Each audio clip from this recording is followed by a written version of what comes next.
اللهم آمين يا رب العالمين.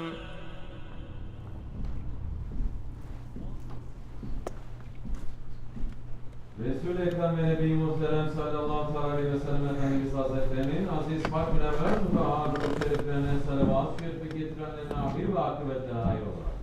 Âle İsmail'in tahvil dergahı Resul-i Eshab'ın efendilerimizin sayı evliya izanlı Resulü fiyan hatıratın ervah şeriflerine bilgimiz Güya ve Hakkani Allah'ın Efendimizin Şeyh'imiz SahibulSaif yaptığı Rabbani Hazretlerinin zalem bu caminin banisi ve bugüne kadar içerisinden gelmiş geçmiş İmam müezzin kaynlarının ve kahve ehli imanın ervahı için Allah rızası için El Fatiha.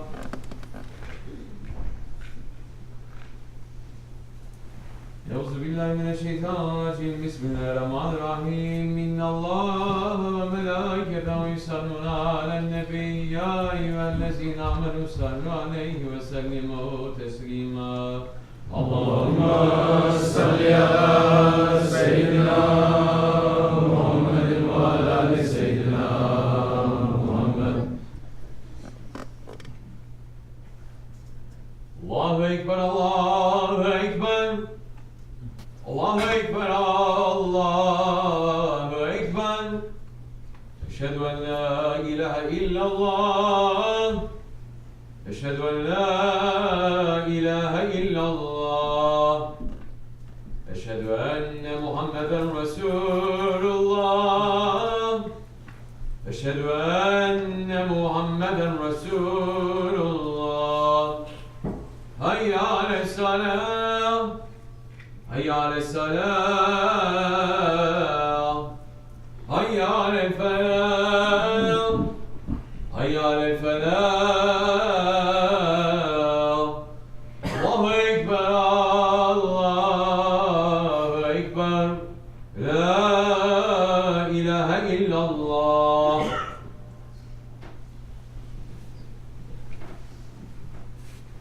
Elhamdülillah, elhamdülillah. Elhamdülillahi Rabbil alemin. Ve salatu ve selamu ala Resulina Muhammedin ve ala alihi ve sahbihi ecmain. Nahmedullah Teala ve nestağfiru ve eşhedü en la ilahe illallah vahdehu la şerike leh. Ve eşhedü enne seyyidina Muhammeden abduhu ve habibuhu ve resuluh. Sallallahu aleyhi ve ala alihi ve ezvacihi. Ve sebbi tabi khulafâ raşidin mahadin min ba'di. Ve zemmeti ala tahkik. Khususuhum minhum alabdi khulafâ rasulü ala tahkik. Umarel mu'minin. Hazreti Ebu Bakr, Umar, Osman ve Ali. وعلى باقي الصحابة التابعين رضوان الله تعالى عليهم أجمعين. يا أيها المؤمنون الخازرون اتقوا الله تعالى إن الله مع الذين اتقوا الذين هم محسنون. الله أكبر الله أكبر لا إله إلا الله والله أكبر الله ولله الحمد. لبيك اللهم لبيك لبيك لا شريك لك لبيك إن الحمد والنعمة لك والملك لا شريك له. الحمد لله رب العالمين والصلاة والسلام على أشرف الأنبياء والمرسلين سيدنا مولانا محمد وعلى آله وصحبه أجمعين. All praises are due to Allah, Lord of the universes. All praises are due to Allah, who is the first, the last, the manifest, the hidden, the one who has might and power over all things. All praises are due to Allah, who sent Sayyidina Muhammad والسلام, as the prophet of mercy to the universes. And may all peace and blessings be upon the Sultan of creation, the Imam of the messengers, the master of the prophets, the intercessor of the day of judgment, the beloved of Allah, Sayyidina Muhammad والسلام, and upon his noble family and blessed companions. Especially upon the Khulafah Rashidin, Hazreti Abu Bakr Siddiq, Hazreti Umar Farooq, Hazreti Osman al-Ghani, and Hazreti Ali al-Murtaza, and all those who follow them until the last day. Ya ayyuhal mu'minun, O believers, welcome to you on this holy day of Jumma, a Jumma that falls on the day of Eid al-Adha. May this day of Qurban be blessed for us and for the whole nation of the Prophet. May this day make us to be written as servants of Allah who are prepared to sacrifice for Him. This sacrifice is the foundation that Islam is founded upon. The Sahaba-i-Kiram, the companions of the Holy Prophet ﷺ, they sacrificed everything in the way of Allah. And it is through that sacrifice that Islam has reached to us. Allah subhanahu wa ta'ala honored the sacrifice of the companions of the Holy Prophet ﷺ in the Holy Quran, saying, Bismillah ar-Rahman ar-Rahim. And of mankind is he who would sell himself, seeking the pleasure of Allah. And Allah is full of kindness to His servants. Sadaqallahu al-Azim.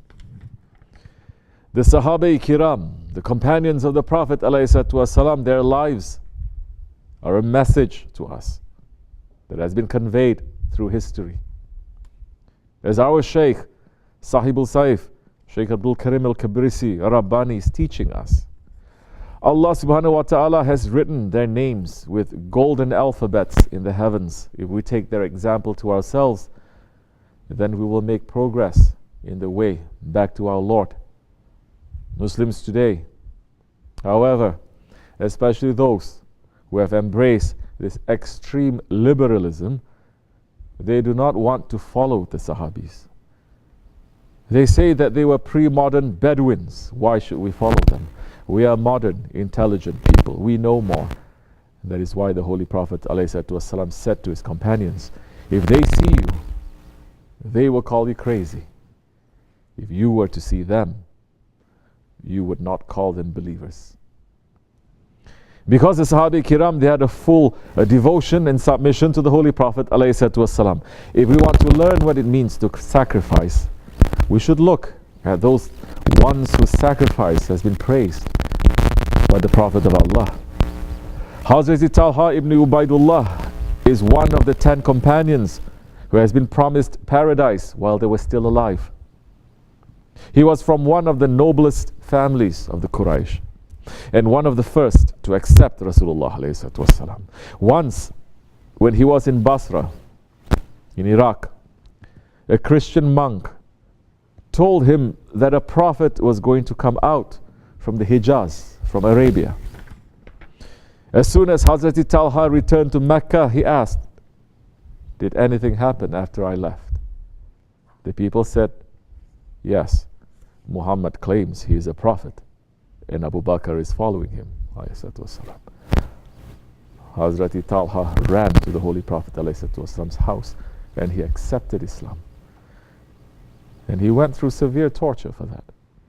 One person is narrating saying, while I was making sa'i between Safa and Marwa, there appeared a crowd of people pushing a young man whose hands were tied behind his back. As they rushed towards him, they were beating him on his head. In the crowd was an old woman who hit him repeatedly and shouted abuses at him. I asked, what's the matter with this young man? This is Talha ibn Ubaidullah. He gave up his religion and now follows the man from Bani Hashim. And who is the woman behind him? I asked. She is As-Sabah binti al-Hadrami. She is the young man's mother. But he never dropped his faith. One day, one of the Quraysh tied up Hazrat Abu Bakr and Hazrat Talha together and called a mob of people to beat them and to torture them. But despite all this, Hazrat Talha became stronger in the way of Allah. After the Hijrah during the Battle of Badr, Holy Prophet ﷺ gave Hazrat Talha an assignment outside of Medina. So he did not take part in the battle, even though Holy Prophet ﷺ counted him among the Ghazis of Badr. He had a passion to prove himself, and he proved himself in the Battle of Uhud. When the archers abandoned their position, the area of the battlefield where Rasulullah ﷺ was standing, he became very vulnerable. There were only 11 men protecting the Prophet. The enemies were rushing, trying to attack the Prophet because they saw the weakness of the position. And the Prophet said, whoever drives the enemy back will be my companion in paradise. Hazrat Talha asked permission to go. But Holy Prophet sent one of the Ansar who fought, and he died. Holy Prophet asked, is there anyone else? Hazrat Talha volunteered. But again, Holy Prophet sent someone else. 10 men came around, and they were martyred like that. Only Hazrat Talha was left. The enemy kept getting closer. During this time, the enemy had managed to attack the Prophet's face, and his blessed tooth was broken. Holy Prophet gave Talha permission to enter the Maidan, and Talha, Hazrat drove back all of the enemy who were trying to attack him. Just one man. He was being struck from every side, but with one hand he was holding the Holy Prophet, and with the other hand he was fighting. He then turned back and carried the Holy Prophet ﷺ up the mountain and put him in a safe place. They went back to fight the enemy. Hazrat Abu Bakr and Hazrat Ubaidah came to Holy Prophet, who told them, leave me and go to your companion Talha. When they find Hazrat Talha, his body was full of wounds from swords, spears and arrows. His foot had gotten caught in a hole, and he had lost his consciousness. He had more than 70 cuts on his body, but he had defended the Prophet ﷺ. Hazrat Abu Bakr used to say about Uhud, that day, that entire day, belonged to Talha. After the battle, the Holy Prophet ﷺ gave Hazrat Talha the title of the living martyr. He said, whoever wants to see a man still walking on the earth after he has finished his lifespan, let him look at Talha ibn Ubaidullah. Meaning that Hazrat Talha had died before he died. He had given himself up for the Prophet. He was a man of paradise walking on the earth. That is our example. He took the life that Allah had given him and he returned it back to Allah, because he understood that the life was not his own, it was a trust from his Lord. And as long as this passion was alive in the Muslims, nothing stopped them. No one was strong enough to bring down Islam. But the trick and the trap was to make the Muslims lose this passion. They said this is craziness, to have that kind of love for the Prophet, to have that kind of love for Allah. Be normal, work 9 to 5, run after your family, make attachments to the world, don't go so crazy to defend Islam. And it is because of this attitude that we are in the low position that we find ourselves today. It was not just the Sahaba Kiram who had that attitude of passion for Allah. 1400 years of believers, they lived that way. The glorious Ottomans lived that way. What did they live? They lived and they died for what they love. And that is why Allah gave them the honor and the power, because they are living for His sake.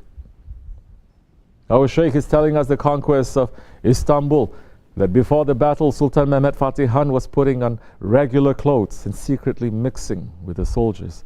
Shaykh Efendi is saying, the Sultan entered into the tent of Hassan and he was reciting the Quran. As soon as he finished, the Sultan said, MashaAllah, you're reciting very good Quran. You must be very beloved to Allah. He said, no, I'm not. I know that I'm not, because He didn't choose me from the first ones to fight for Him. Sultan said, well, the generals must know something and you must submit. He said, yes, I submit, but I'm very sad that I'm not from the first ones. And the Sultan said to him, who are you? He said, I am a person from this village called Ulubat. It is not too far from Istanbul. And he said, my name is Hassan. And Hassan asked him, who are you? The Sultan said, my name is Mehmet, and I am from Edirne.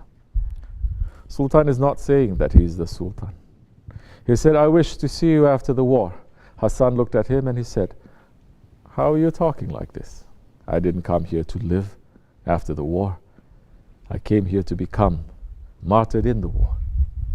So the Sultan realized it. He said to himself, with these soldiers, I'm going to conquer the city. Ulubatla Hassan, Hazratlari, has the honor of being the one who planted the flag of Islam on the ramparts of Istanbul.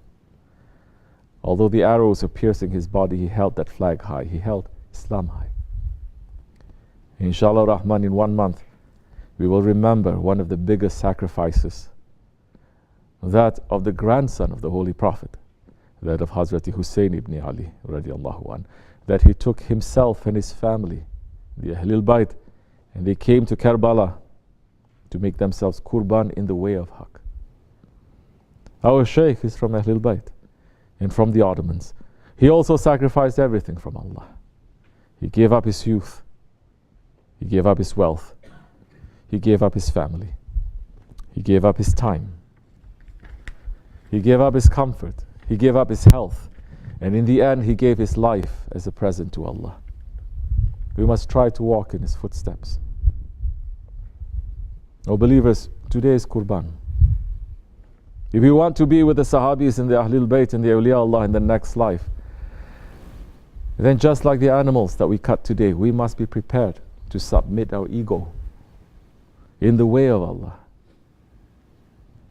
We have to spend our life in the way of Allah so that on Judgment Day it will be counted as a sacrifice to Him. There is no order to fight. There is no order to have war. The order now is for us to fight against our ego and against our desires and against this dunya, this world, and against the shaitan. Because the fight that is going to happen in the end will be between believers and unbelievers, not between Christians, Muslims, Jews, Hindus.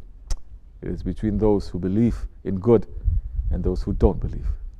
That is a time when all form is going to fall. Inshallah Rahman, we wish to spend our life in that way, to hold good and to hold justice, because this world has sunk completely into injustice, and we are prepared to have our lives to be in the way of justice and the way of truth until we die, inshallah. At that time we will be with Allah's beloved ones for eternity. Inshallah, we will live to fit to the ayat from Surah An-Nisa saying, Bismillah ar-Rahman ar-Rahim. All who obey Allah and the Messenger are in the company of those on whom is the favor of Allah, and the prophets who teach, the sincere lovers of truth, the witnesses who testify, and the righteous who do good. What a beautiful association. Sadaqallahu al-Azim. And we're asking Allah subhanahu wa ta'ala to keep us in such an association in this life and the next. Ameen. Astaghfirullah.